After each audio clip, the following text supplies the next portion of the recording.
sini akan mempresentasikan hasil dari analisis kelompok kami. Sebelumnya ada pepatah mengatakan, tak kenal maka tak sayang. Perkenalkan, Saya Mas Jonas Rofi. saya Sofi Rohman. Saya Ramareda Jauhari. Dan saya Laili Nursa Fitri. Baik, tanpa berlama-lama, langsung saja kita lanjut ke materinya. Baik, di sini saya akan menjelaskan tentang latar belakang dari Tesla. Tesla didirikan pada tahun 2003 oleh sekelompok insinyur termasuk Martin Eberhard, Mark Templin, Ludwig J.B. Straubel, dan Elon Musk. Elon Musk bergabung pada perusahaan pada tahun 2004 dan semenjak itu ia telah memainkan peran kunci dalam pengembangan dan pertumbuhan pada perusahaan. Next.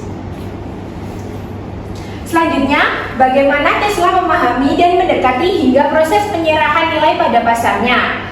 Tesla memahami pasaran dengan fokus pada segmen premium, menawarkan teknologi canggih dan citra ramah lingkungan. Strategi yang digunakan melalui inovasi produk ini yaitu layanan purna jual dan strategi marketing. Untuk inovasi dari produk Tesla yaitu menciptakan produk inovatif seperti autopilot, teknologi baterai canggih untuk memenuhi kebutuhan konsumen dan menginginkan mobil pintar dan berkelanjutan. Selanjutnya untuk layanan purna jual, Tesla menyediakan layanan purna jual yang berkualitas tinggi termasuk layanan perbaikan cepat dan berbaut perangkat lunak secara berkala. Untuk strategi marketingnya yaitu Tesla menggunakan strategi marketing digital yang fokus dan terarah serta membangun komunitas pengguna untuk membangun brand loyalty. Baik, selanjutnya ada strategi pendekatan Tesla kepada pasarnya sendiri. Nah, yang pertama itu ada mendirikan pabrik di Indonesia. Nah, cara ini digunakan atau ditujukan sebagai cara agar Tesla bisa dinikmati dari kalangan bawah sampai kalangan atas. Karena strategi ini itu bisa menjadikan harga Tesla menjadi lebih murah. Yang selanjutnya ada pembukaan showroom di berbagai daerah. Nah, pembukaan showroom sendiri juga bertujuan mengenalkan produk-produk dan jasa yang diberikan oleh Tesla sendiri. Selanjutnya ada program test drive.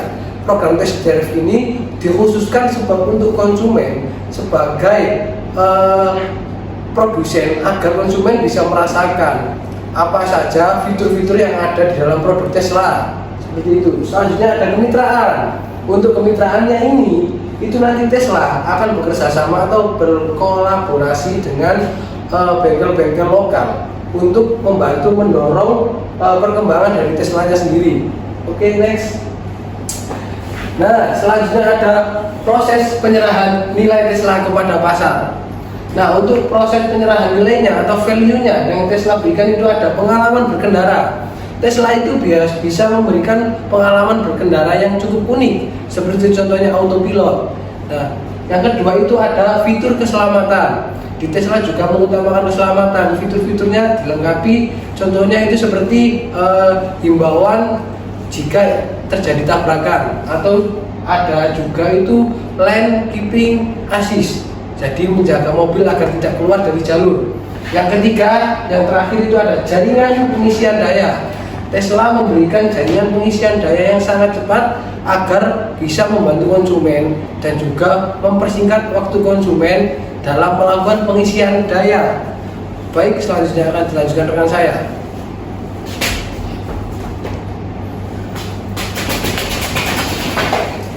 Oke, pada slide selanjutnya adalah perilaku pasar mobil listrik pada 10 tahun mendatang. Nah, pasar mobil listrik diproyeksikan akan mengalami pertumbuhan sebesar 20% dalam dekade mendatang. Nah, ini berdasarkan dari Future Market Insight dan Business Wire yang telah kami teliti bersama-sama. Nah, untuk beberapa stimulusnya, yang pertama adalah peningkatan investasi dan infrastruktur. Investasi besar-besaran dan dari pemerintah dan perusahaan swasta dalam pengembangan infrastruktur pengisian daya, terutama di wilayah Asia Pasifik. Yang selanjutnya adalah kemajuan dalam teknologi. Kemajuan dalam teknologi baterai telah meningkatkan kecepatan pengisian daya dan menurunkan biaya baterai sehingga membuat kendaraan listrik terjangkau dan praktis. Perusahaan otomotif terkemuka berinvestasi besar-besaran dalam penelitian dan pengembangan atau R&D sistem kendaraan canggih seperti kecerdasan buatan AI. Dan terakhir, 3. Penetrasi pasar yang lebih luas.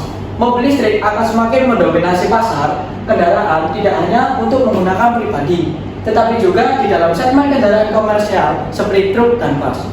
Next.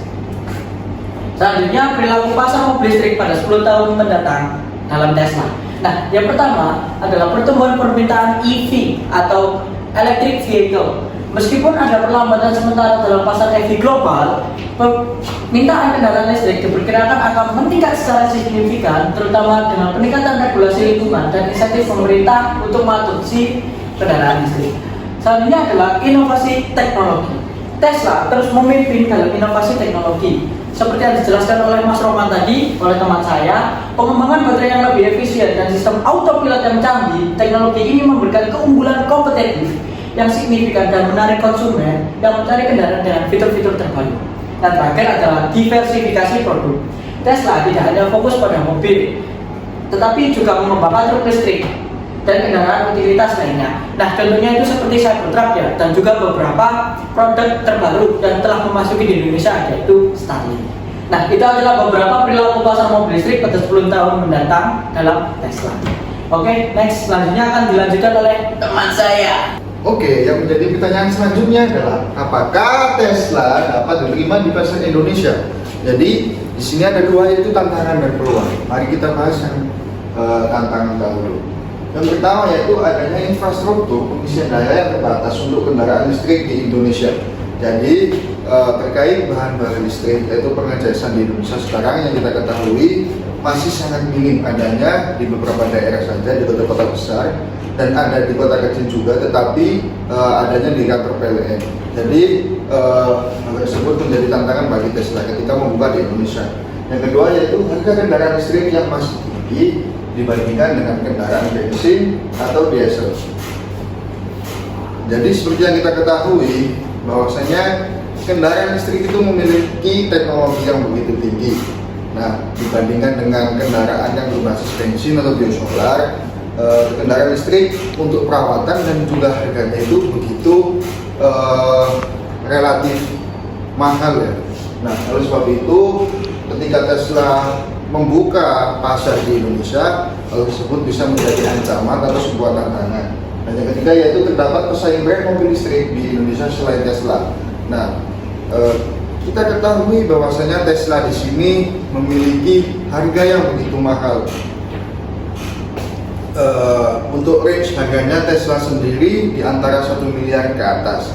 Nah, ketika Tesla buka pabrik di Indonesia, maka dengan harga tersebut dapat menjadi sebuah ancaman karena terdapat brand-brand listrik yang terdapat di Indonesia yang harganya dibilang relatif lebih murah dibanding Tesla, yaitu adalah brand Wuling, Hyundai dan juga Toyota. Dan yang ketiga yaitu yang keempat, kebijakan pemerintah yang belum sepenuhnya mendukung kendaraan listrik. Jadi sampai sekarang pemerintah masih pro kontra terkait penggunaan kendaraan listrik di Indonesia ya, meskipun seperti yang kita ketahui sekarang lebih banyak kendaraan listrik termasuk sepeda-sepeda juga, tetapi untuk kebijakan pemerintah untuk mendukung kendaraan listrik itu sekarang masih terbilang ya belum memenuhi dan pro kontra. Dan selanjutnya yaitu peluang. Seperti yang saya bilang tadi, ada dua, yaitu tantangan dan peluang. Peluang di sini ada 3 poin, yaitu yang pertama meningkatnya kesadaran masyarakat terhadap kekhawatiran tentang perubahan iklim dan polusi udara. Jadi saat ini masyarakat sudah peduli dengan lingkungan dengan tidak menggunakan bahan bakar kendaraan menggunakan bensin. Nah, untuk itu Tesla dapat mengambil peluang ini sebagai peluang yang sangat besar untuk membuka pabrik di Indonesia. Dan yang kedua yaitu meningkatnya permintaan kendaraan listrik yang lebih hemat energi di 10 tahun mendatang. Seperti yang kita ketahui sekarang, teknologi sangat berkembang pesat di Indonesia, terutamanya media sosial dan lain-lain sebagainya. Nah, dengan adanya perkembangan teknologi ini, Tesla untuk saat ini di Indonesia itu terbilang sangat-sangat canggih dibilang brand-brand yang lainnya.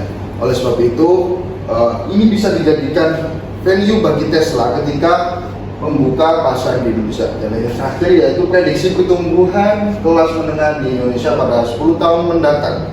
Jadi hasil observasi saya, para pakar ekonomi itu menyebutkan bahwa Indonesia di 10 tahun yang akan mendatang untuk kalangannya itu lebih ke menengah ke atas. Jadi seperti yang kita ketahui, Tesla memiliki harga yang begitu mahal luar biasa. Saya kira untuk kalangan menengah ke atas ini bisa menjadi peluang juga, sekaligus menjadi seperti ancaman atau juga peluang bagi Tesla untuk dimanfaatkan sebaik mungkin agar penjualannya meningkat di tahun berikutnya atau di Indonesia 10 tahun yang akan mendatang. Terima kasih.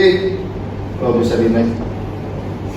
Oke, pada kesimpulannya adalah dari hasil analisis yang telah kami lakukan terhadap perusahaan Tesla, kemungkinan besar Tesla akan dapat diterima di Indonesia tahun 2030 dan di masa depan yang akan mendatang dengan berbagai pertimbangan dan kemajuan teknologi yang semakin maju dan didukung kenaikan angka kalangan menengah ke atas yang saya sempat singgung sebelumnya, dan sehingga hal tersebut dapat menjadi pendukung Tesla dapat diterima di Indonesia.